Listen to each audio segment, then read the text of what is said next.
Hello guys, welcome back to this channel. Guys, इस video में हम बात करने जा रहे हैं आईडीबीआई बैंक के बारे में। जी हाँ, आईडीबीआई बैंक बहुत ही ज़्यादा चर्चा में था आजकल में और अभी भी है, तो इसके बारे में हम बात करेंगे। लेकिन शुरू करें उससे पहले आपसे रिक्वेस्ट करना चाहूँगा, अगर आप इस चैनल को फर्स्ट टाइम देख रहे हैं तो प्लीज़ सब्सक्राइब करके बेल आइकन को हिट कर लीजिए ताकि आपको हर वीडियोज़ की नोटिफिकेशन मिलती रहे और आप सबसे पहले देख पाएँ।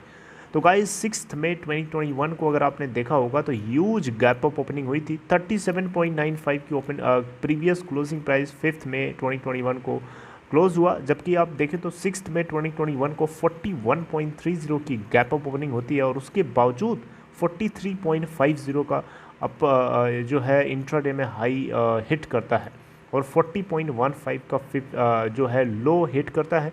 52 वीक लो अगर आप देखें इसका तो 19.20 का है और 52 वीक हाई है 56.20 का। टोटल वॉल्यूम अगर आप देखें तो 11 करोड़ 92,71,336 टोटल ट्रेड होता है, जिसमें से 26.61% की डिलीवरी उठा ली गई। बीएससी के ऊपर अगर आपने कल देखा होगा, नोटिस किया होगा, तो 40.50 के ऊपर क्लोजिंग जब जो कि लगभग 6.72% की तेज़ी के साथ बंद होता है।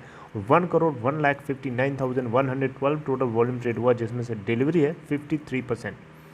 मार्केट कैप है इस बैंक की 43,547.23 करोड़ रुपए।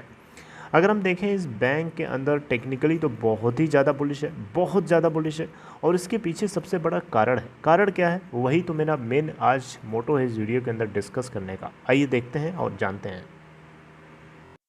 आईडीबीआई बैंक, जैसा कि आपको पता है, लास्ट के 5 साल में अभी तक ये बैंक जो है लॉस में चल रहा था और इस बार ऐसा एक इतिहास रच दिया, जैसे कि 547 करोड़ की नेट प्रॉफिट इन्होंने इस क्वार्टर मार्च 2021 के अंदर बुक किया है, जो कि फर्स्ट टाइम इन्होंने किया है लास्ट के 5 ईयर्स में। बहुत ही तारीफ करने वाली बात है और इस बैंक को पीसीए के फ्रेमवर्क से जल्दी ही अभी बाहर निकाला गया है। उसके पीछे की बहुत बड़ी रणनीति है, सरकार की बहुत बड़ी स्ट्रेटजी है, और वो स्ट्रेटजी क्या है वो मैं आपसे डिस्कस करता हूं, समझिएगा।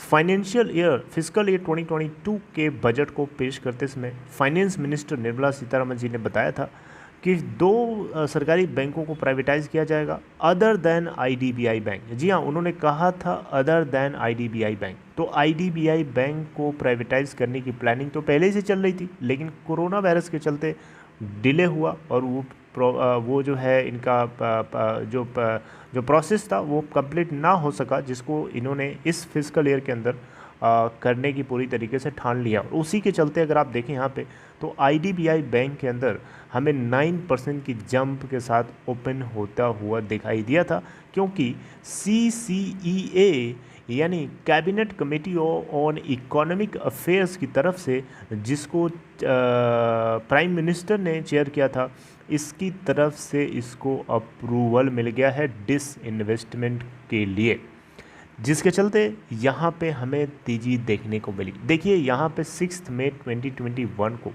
यानी कल के दिन देखा होगा आपने, 9% की गैप अप ओपनिंग हुई थी, तेज़ी के साथ ये ओपन हुआ और उसके बावजूद भी ऊपर की तरफ तेज़ी से बना के रखता है, क्योंकि यहाँ पे स्ट्रेटेजिक डिसइन्वेस्टमेंट को पूरा करने के लिए CCEA की तरफ से, यानी cabinet committee on economic affairs की तरफ से अप्रूवल दे दिया गया है, यानी मंजूरी दे दी गई है कि जो है इस बैंक का जो मैनेजमेंट कंट्रोल है, यानी इस बैंक की जो ओनरशिप है, वो सरकारी हाथों से धीरे धीरे निकल के किसी प्राइवेट ओनर यानी थर्ड पार्टी के हाथ में थमा दी जाए, यानी प्राइवेटाइज कर दिया जाए धीरे धीरे, डिसइन्वेस्टमेंट धीरे धीरे करके स्ट्रेटेजिक तरीके से।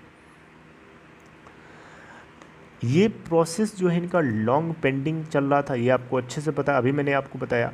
यहाँ पे एक चीज़ आपको बताना चाहूँगा, जो रिस्पेक्टिव शेयर होल्डिंग है इस बैंक के अंदर, आपको पता है LIC अभी भी मेजॉरिटी में स्टेक ओन करता है, सरकार के पास भी मेजॉरिटी में है, लेकिन दोनों में अगर आप कंपेयर करेंगे तो LIC के पास सबसे ज़्यादा मेजॉरिटी स्टेक है। तो हम बोल सकते हैं कि LIC जो है इस बैंक का प्रोमोटर है, वहीं सरकार को हम बोलेंगे को प्रोमोटर है, क्योंकि सरकार के पास LIC से थोड़ा सा ही कम जो है इसके अंदर शेयर होल्डिंग है।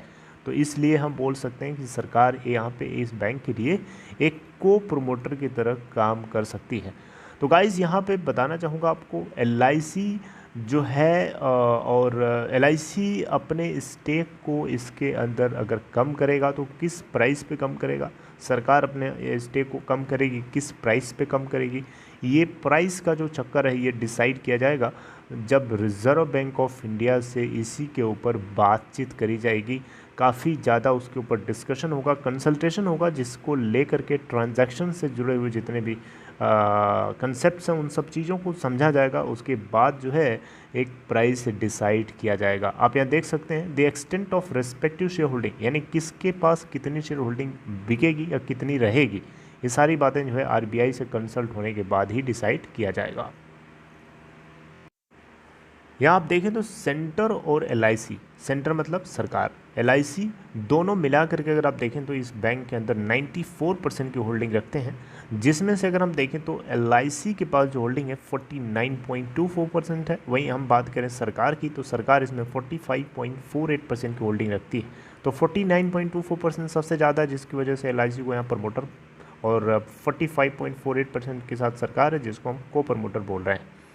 तो CCEA यानी CCEA का मतलब committee of cabinet committee on economic affairs, इनकी तरफ से जो एक स्टेटमेंट जारी किया जिसमें बताया गया कि एलआईसी का जो बोर्ड है, life insurance corporation of India का जो बोर्ड है, इन्होंने एक रेजोल्यूशन पास किया है कि एलआईसी जो है IDBI बैंक के अंदर अपने शेयर होल्डिंग पैटर्न को रिड्यूस कर सकती है, जो कि सरकार की पूरी तरीके से कोशिश है और इमेजिनेशन है। सरकार इसी ख्वाब में है कि एलआईसी जो अपने स्टेक को थोड़ा सा गिराए ताकि सरकार के लिए अपने शेयर होल्डिंग पैटर्न को कम करने में यानी बेचने में आसानी हो जाए, क्योंकि सरकार इसके मैनेजमेंट कंट्रोल से पूरी तरीके से रिलिंक्विश होना चाहती है, यानी भागना चाहती है, यानी इसके मैनेजमेंट कंट्रोल को प्राइवेट के हाथों में सौंपना चाहती है। देखिए अब आप पूछ सकते हैं कि एलआईसी यहाँ पे बैंक का प्रमोटर है तो एलआईसी के हाथ में इसका कंट्रोल है, मैनेजमेंट कंट्रोल है, सरकार के हाथ में थोड़े है।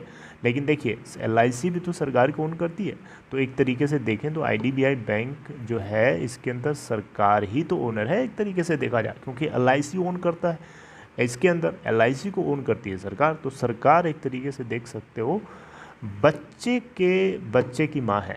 मेरी बात समझ रहे हैं ना मैं क्या बताना चाह रहा हूँ? तो इसलिए सरकार यहाँ पे ये काम करने की कोशिश कर रही है।